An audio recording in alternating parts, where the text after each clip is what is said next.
شادية تتحدث عن نفسها، ودرس عربي علمني الغناء.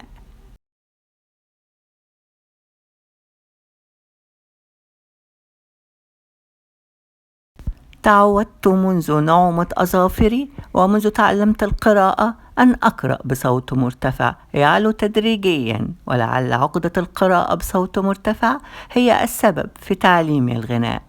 وأنا لم أكن أخجل أبدا من أن يرتفع صوتي على أصوات زميلاتي التلميذات. وكنت وأنا في السنة الثالثة الابتدائية معروفة بإجادتي للقراءة، وكثيرا ما كان مدرس اللغة العربية يطلب مني قراءة درس المطالعة للتلميذات.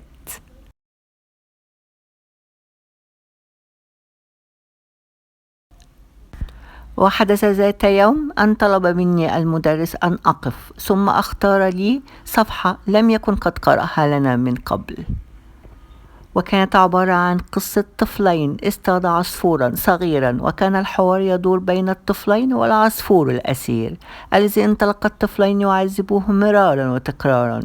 ومضيت أقرأ القصة حتى وصلت إلى عبارة ينطلق بها لسان العصفور إذ يقول مسترحما للطفلين: آه آه اتركوني لحالي. وكانت عبارة هذه جديدة علي، وفكرت فيها ثم قرأتها قائلة: 1 5 1 5 1 5 اتركوني لحالي. وكان المدرس ينظر إلي في دهشة، ولم يلبث أن صاح قائلا: قولي من تاني يا شاطرة، قولي صح ما تغلطيش.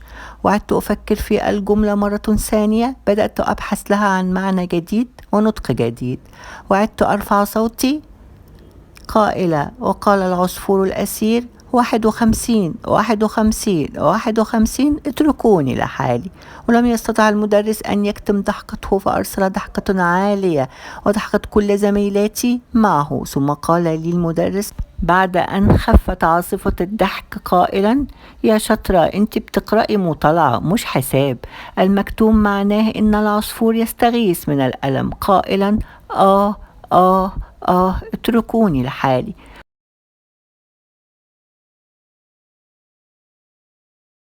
وفهمت خطأي الذي وقعت فيه بسبب فلسفة القراءة بصوت عالي، وكنت من الغيظ كلما خلوت إلى نفسي رددت كلمة هذه مرة ومرة. ولفت نظري في أغنية جاءت فيها، فبدأت أحفظ الأغاني لكي لا أنسى هذه ومن هنا تعلمت الغناء. شادية تتحدث عن نفسها، ودرس عربي علمني الغناء.